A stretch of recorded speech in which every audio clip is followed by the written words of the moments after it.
PBS Kids opens worlds of possibilities for all children, thanks to PBS stations and viewers like you.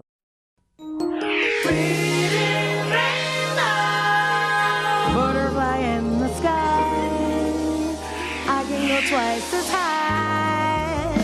Take a look, it's in a book, a reading rainbow. I can go anywhere. Friends to know and ways to grow, a reading rainbow. I can be anything. Take a look, it's in a book, a reading rainbow. Reading rainbow.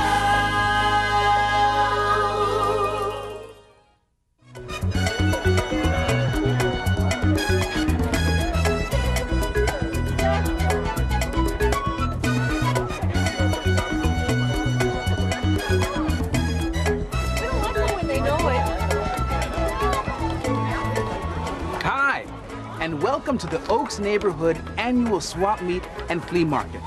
Every year, the neighbors get together and spend a whole afternoon swapping stuff, and this year, I think I've got some great stuff to swap. Swapping is the same as trading. It's when you want something that someone else has, and they want what you have, and so you end up swapping stuff, and everybody's happy.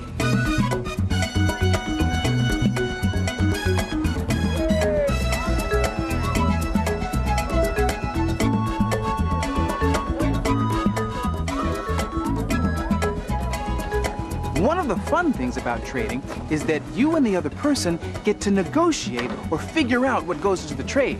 Now, negotiating can be very creative. It doesn't have to be just one for one. As Maria Lily discovers when her grandmother trades a dozen eggs for an entire feast in this book, Saturday, Sancocho. Saturday Sancocho. Written and illustrated by Leila Torres. Narrated by Josie de Guzman. Every Saturday, Maria Lily looked forward to making chicken sancocho with her grandparents, Mama Ana and Papa Angelino. Just the thought of stew simmering on the stove and filling the house with the aroma of cilantro made her mouth water. But one Saturday morning, Papa Angelino announced, "There is no money for sancocho, not even a penny to buy the vegetables, let alone a chicken. All we have is a dozen eggs." "Then we will use the eggs to make sancocho," replied Mama Ana. "Egg sancocho? Everyone knows sancocho is not prepared with eggs," said Maria Lily. Smiling, Mama Ana removed her apron and asked Maria Lily to take 2 baskets and place the eggs in one of them. "Come, my dear, we are going to the market."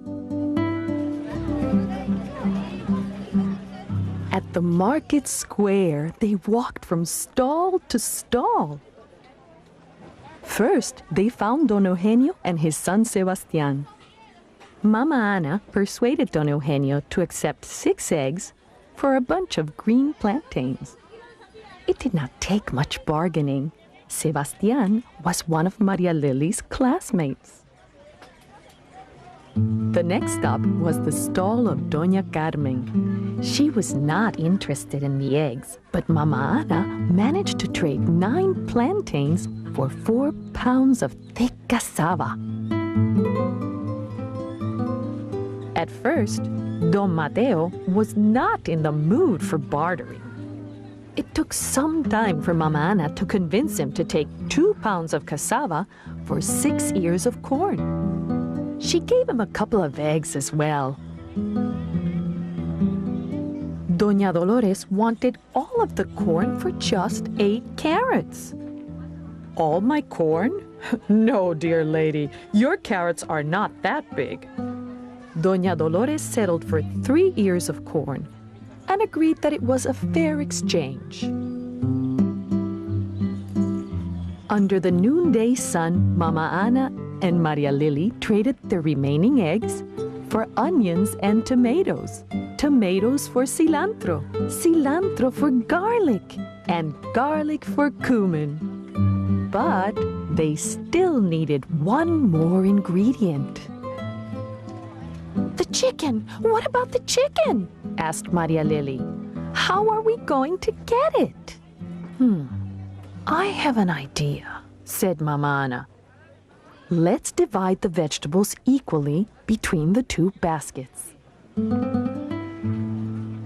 Mama Anna offered one of the baskets to Doña Petrona in exchange for a large red-feathered chicken.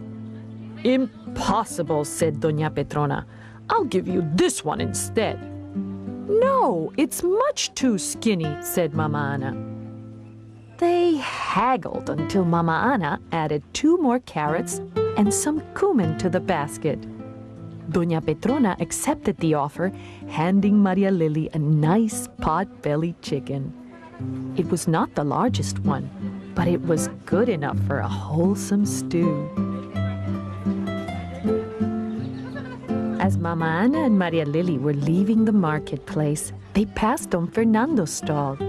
He had always admired Mama Anna's hand-knit bags and suggested they trade one of the bags for one of his wooden ladles. With a wink, he also handed Maria Lily a colorful spinning top. Back home, Papa Angelino plucked the chicken while Mama Anna boiled the water and peeled the vegetables. Maria Lily chopped the onions and the cilantro. This was a teary job. That afternoon, no later than usual, they sat down to enjoy their chicken sancocho. Maria Lily ate slowly, blowing gently on each spoonful. The stew was delicious.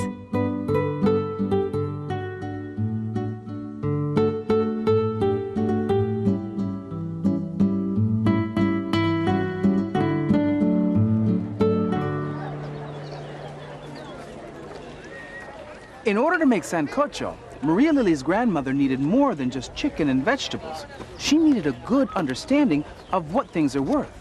And because she knew the value of her eggs, she was able to trade them or barter for all the other ingredients she needed. Now, in order for me to start my bartering, I have to understand the value of my stuff. So let's see. Wow, this is in great shape. It's almost perfect. I'm sure somebody would want it. Wow, it's even got money in it. I'll tell you what. What would you trade me for? I would trade 2 of my old Barbies that I don't play with anymore. I'll trade you a nonfiction book. I'll trade you 6 colored markers for your piggy bank. I'll trade you a Nerf football. I'll trade you my Walkman. I don't think it's worth that much. I'll trade you 1 book and 2 red pencils. I suppose I could spare a couple of books for that. I would trade you this glittery box that I made. It has lots of sparkles and glitter all over it. But I don't really know what to do with it yet. So I don't really know what to put in it, so I guess I should just give it away for something. I'll trade you a watermelon. I would trade you buttons. I'll give you this necklace. If you come back with something else, then I'll trade you.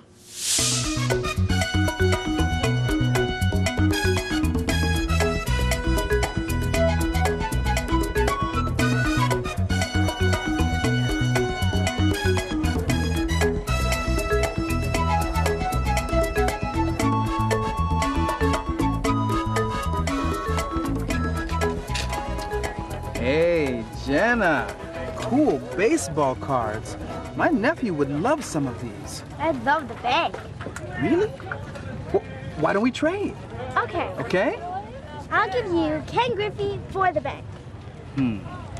I don't know. Jenna, this bank has still got money in it. Is the Griffey a rookie card? No. Well, I'll tell you what.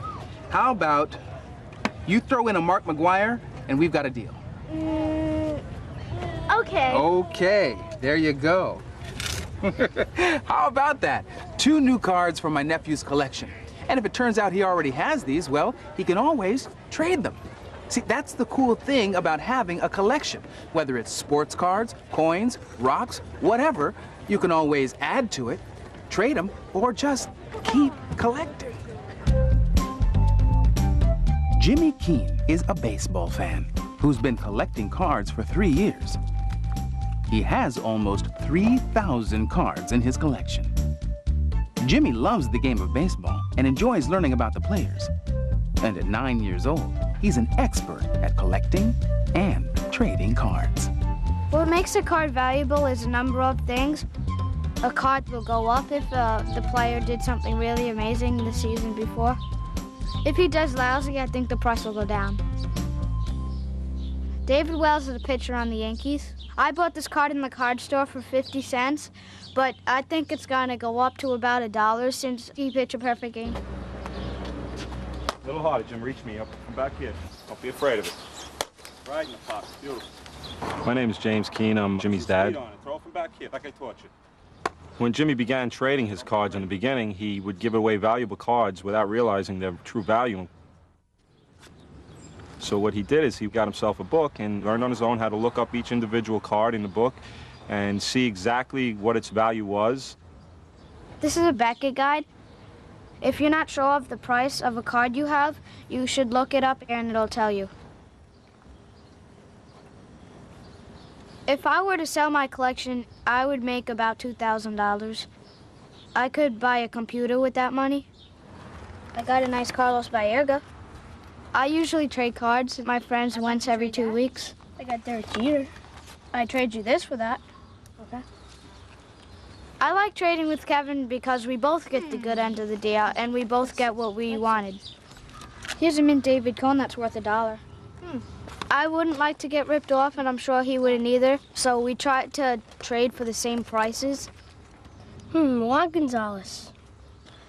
Let me see how much this is worth.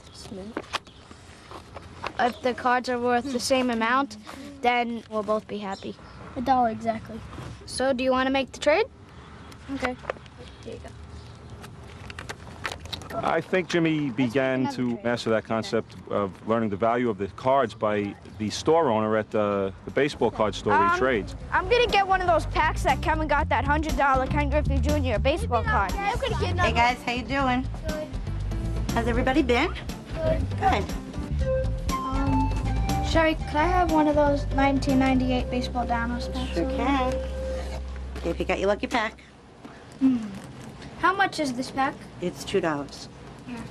Thanks. Try that one. And how about you? The thing I love most is opening a pack and finding a card that's worth more than the pack that I bought. What makes a card valuable is the age of it, the condition of it, the availability. You want to get a mint card, which is a card that is in perfect condition. No soft corners, no bends, no tears. Perfect card.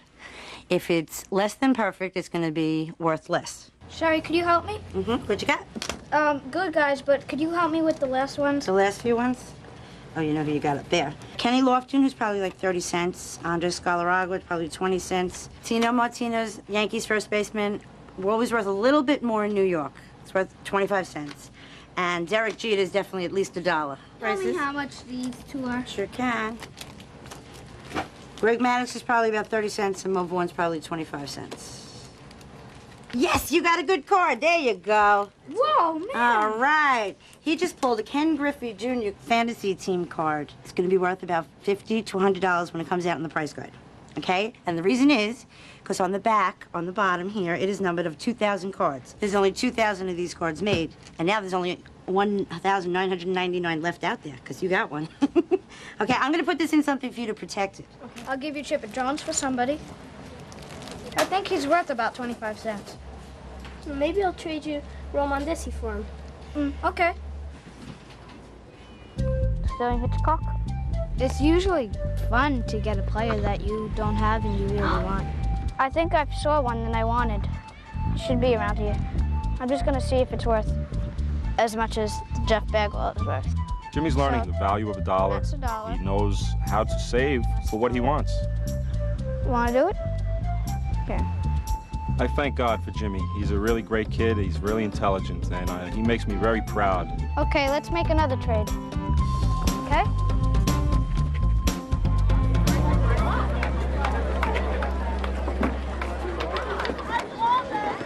Although most people are here to swap, there are a few things for sale, like these brownies here, which I absolutely have to try. Wow. So the small ones are 50 cents and the big ones are 75 cents. Well, the big ones are twice as big, so it's a pretty good deal. But is it worth it to spend the extra quarter if I'm only hungry enough to eat half? I'll get the small one. Here you go. 50 cents. Thank you. You know, whether you're buying, selling, or swapping stuff, you always have to figure out what a thing is worth. And that's not as easy as it sounds. You'd be amazed at the number of things you have to consider. Ooh. Oh, that's good.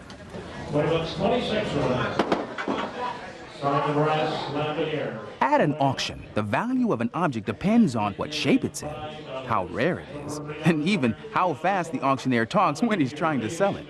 But it's up to the buyers to ultimately decide how much money they're willing to bid. Now we're going to be selling a Schwinn unicycle. Look at here, a Schwinn unicycle. Boy, I'll tell you, there is a beauty. My name is Sarah Wooten. I'm an associate auctioneer. I'm 12 years old, and I work at Old Female Auctions. Old Female Auctions is a family-run business, and I work with my mother and father. My dad's the auctioneer. People are willing to pay all kinds of prices for different items, and he basically tells them what price they're at and asks who else wants to buy it.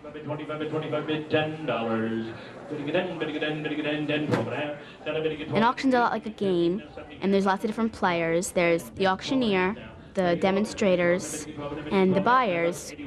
The demonstrator holds up an item that the buyers are going to bid for. If you want to bid, you have to have a number. A number identifies the bidder to us. Whoever is willing to pay the most money wins the game. All in, all done. Sold for $15 on the side aisle, number 12, the winner.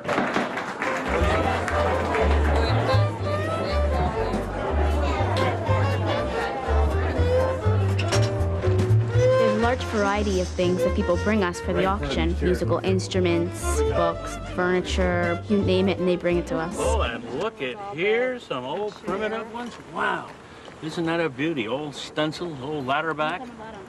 Oh, yes, Sarah, look here. What does it say? Lawrence. January 1st, 1877. 1877. Look at here. Happy New Year. Somebody's present to a little girl in 1877. Isn't that neat? I don't think you want this. Oh, Walter, you're right. That might better be in a garage sale, I think.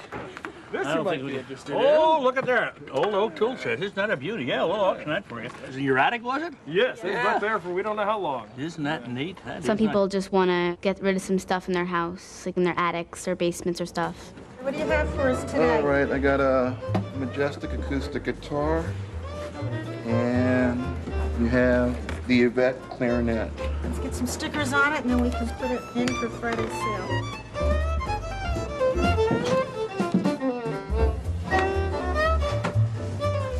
Good job. Once all the items are dropped off and cataloged, my dad does appraisals. Sarah, what do you think that flute is worth? Probably about $100.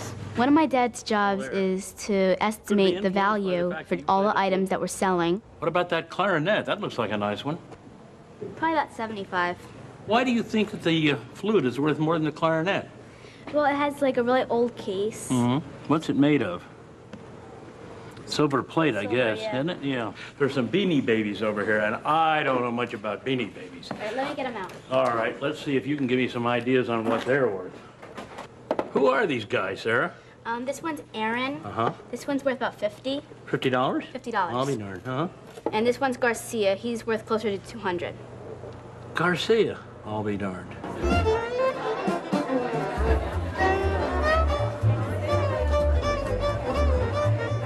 Previews give people a chance to look at the items and decide what they think the value of the item is. I don't want to go over $200 for the entire night. And where are we going to put this in the house? My husband and I both are looking for antique furniture.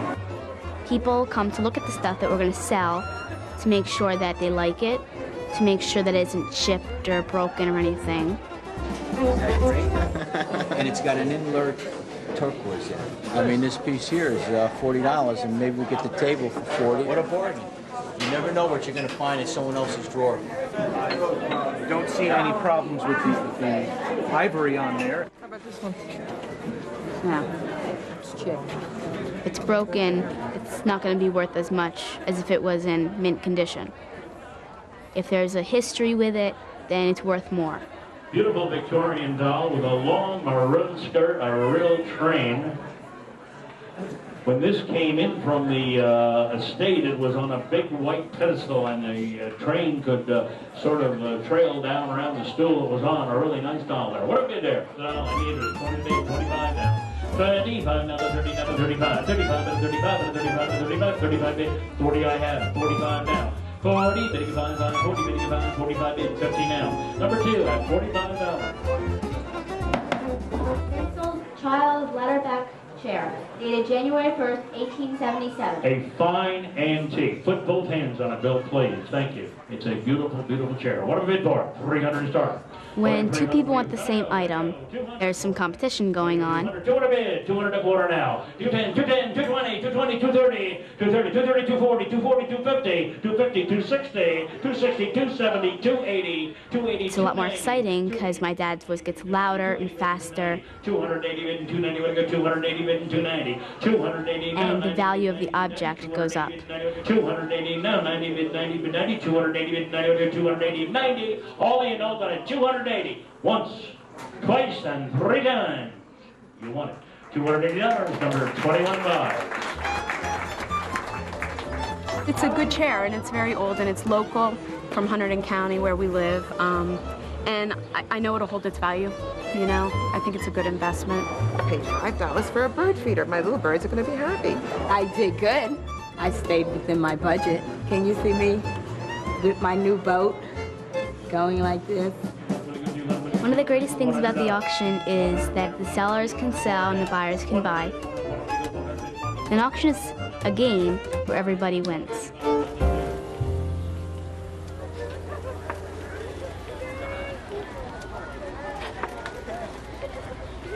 Now, this may not look like very much to trade, but it's actually some valuable information which I'll trade you for 2 minutes of your time.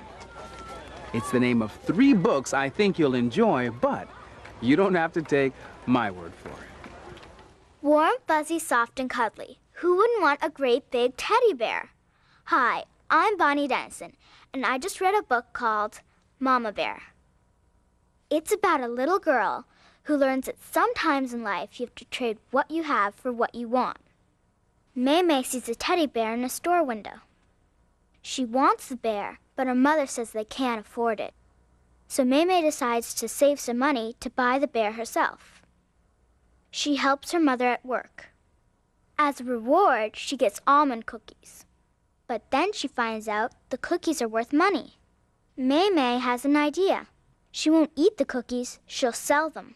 That way, she'll have money to buy the bear. Will May be able to earn enough money to buy the teddy bear? There's only one way to find out. Read this book. I wouldn't trade Mama Bear for anything. Hi, how'd you like to trade some really fun recipes with your friends? Well, I've got a book for you. It's called The Pirate Cookbook. Pirate Pete is the guide in this book. He gives us lots of cooking information. The best part of the book is definitely the recipes. These pirate potato boats look delicious. You could definitely share this recipe with a friend. It's a desert island dessert. My favorite recipe is the Titanic treats. I'm Austin Chang and I'm getting hungry. I warn you, if you read this book, you'll get hungry too. But it's worth it. The Pirate Cookbook. Hi, I'm Alyssa. Food is yummy and even better when you swap and share it with someone else. That's what happens in this story, Mama Provy and the Pot of Rice. Mama Provy lives on the 1st floor. Her granddaughter Lucy lives on the 8th floor. One day, Lucy gets sick. Mama Provy decides to make Lucy a delicious pot of arroz con pollo. That's chicken and rice. Up the stairs she goes. Mama Provi trades some arroz con pollo for some bread. What's that cooking? It's frijoles negros. Those are black beans. So she trades again with Senor Rivera. Trading is such a great idea. All this talk about arroz con pollo is making me hungry. I'll go eat. You go get this book. Adios, amigos.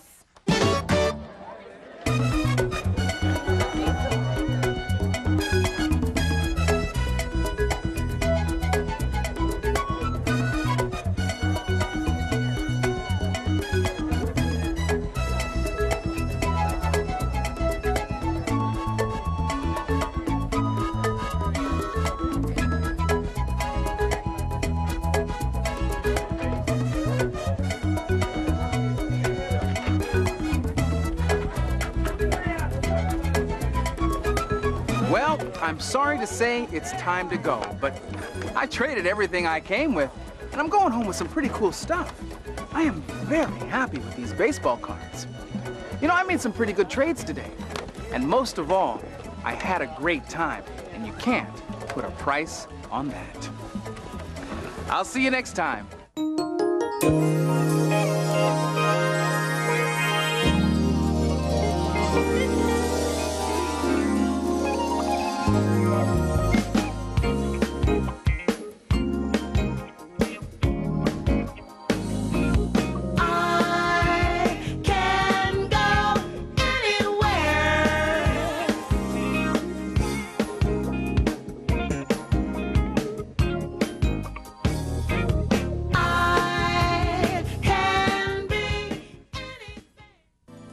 Today's Reading Rainbow books are Saturday Sancocho by Leila Torres, illustrated by Leila Torres, published by Farrar, Straus and Giroux.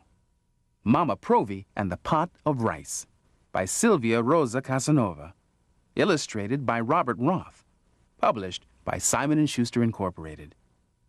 The Pirate Cookbook, text by Mary Ling, designed by Karen Lieberman, published by DK Publishing. Mama Bear by Ching Fang Sun, illustrated by Lolly Robinson, published by Houghton Mifflin Company.